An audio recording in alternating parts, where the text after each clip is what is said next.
Hello, welcome to ActivInspire training tutorial. This first training tutorial is designed to get you up and running with Promethean's ActivInspire software.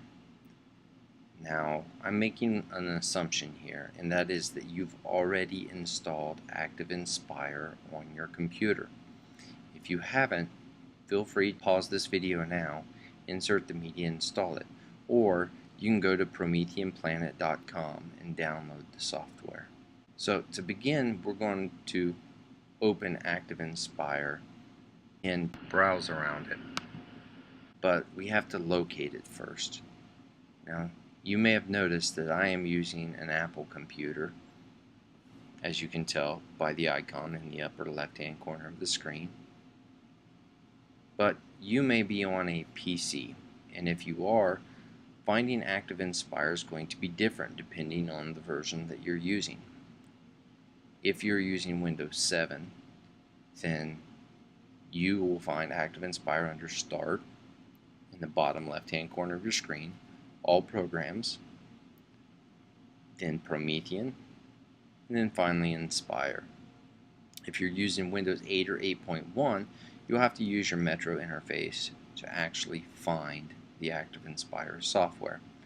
You do that by clicking the Windows key on your laptop or desktop, going into Metro, and sliding up. You have to click the down arrow to get a list of all of your available applications in Windows 8.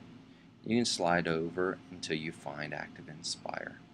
Again, I'm using Apple, so this video will be set up from the Apple perspective.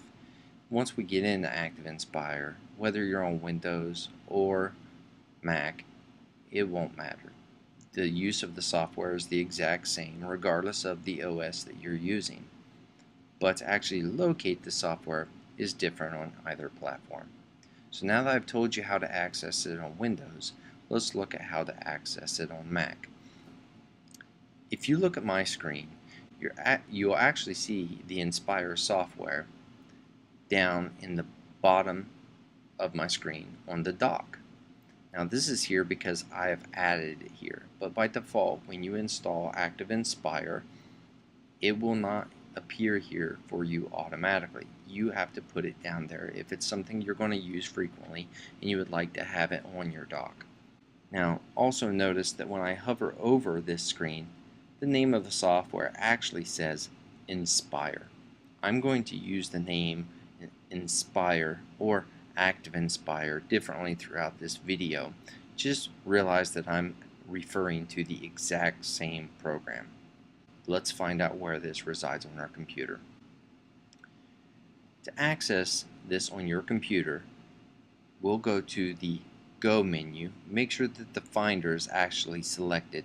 If it's not, click somewhere on the empty space on your desktop. Then we'll choose Go, and we'll choose Applications. Inside of our Applications folder, this could look several different ways. We have a grid view, a list view, and several other options we can go through. But the point is, we need to scroll down till we find the Promethean folder. I'll double click on that now, and then we'll locate the Active Software Inspire folder, opening that to locate ActivInspire. And in this case, it's just called Inspire, and it has the same icon that you can see on my dock, just in a smaller form. So if I want to move that to the dock, I can just click and drag that item down to somewhere where I would like to place it. When I release, it will stay there. I'm not going to do that because I've already put it on the dock, so I'm just going to come back up here and release it. Now I'll double click on the application to open it. As I close this application and I open it several times throughout the video to show you different aspects, I'm just going to go down to the dock from now on. I've already showed you how to access it from here, so if you choose not to place the application on the dock, that's fine. But I'm going to use this as a shortcut to speed up this video. So again, I'll launch this application now, and I'll close the window. The first time you open ActivInspire, if you've never done it before, you'll be provided an option. And the option is to choose whether you want to use ActivInspire in the primary mode or the studio mode. Well, that choice is up to you. I prefer the primary mode just because the tools are easier to find and easier to use in this layout.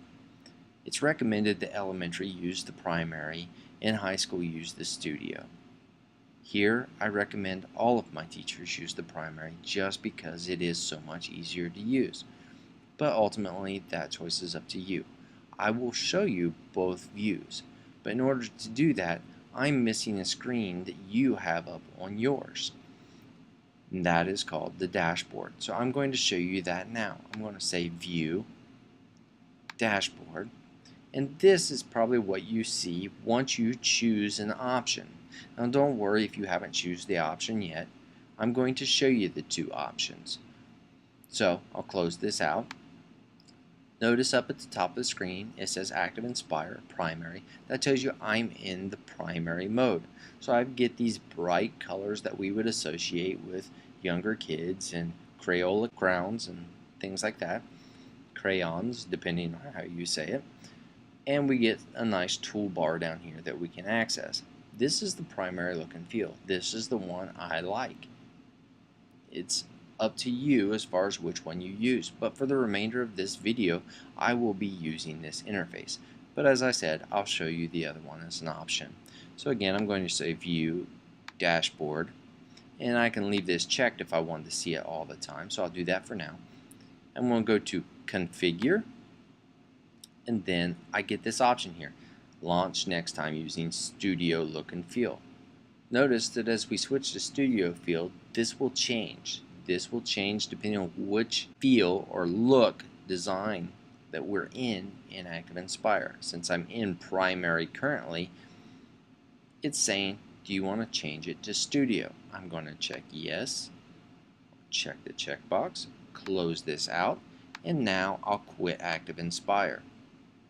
When I reload ActivInspire, you'll notice that the entire look and feel of ActivInspire has changed, even though the tools are still the same. There's a few different options I have available here, but the tools are still the same. So if I close this out, I'm going to choose my selection tool. As I close this out, you will see that I now have a lighter color blue. My tool palette is different on the right hand side of the screen, and I have this floating tab for the page browser. I'm going to go back to View, Dashboard. I'm going to go to Configure, and again this time I'm going to change back to the primary look and feel. And as I stated before, notice this now says primary look and feel, and up top it says ActivInspire Studio. That's how you know which look and feel you are in inside of ActivInspire. The choice again is up to you, but for this training video I'm going with the primary look and feel because it's the one that I like and the one I recommend. So I'm going to check this box, choose close, and we'll quit and relaunch ActivInspire one more time.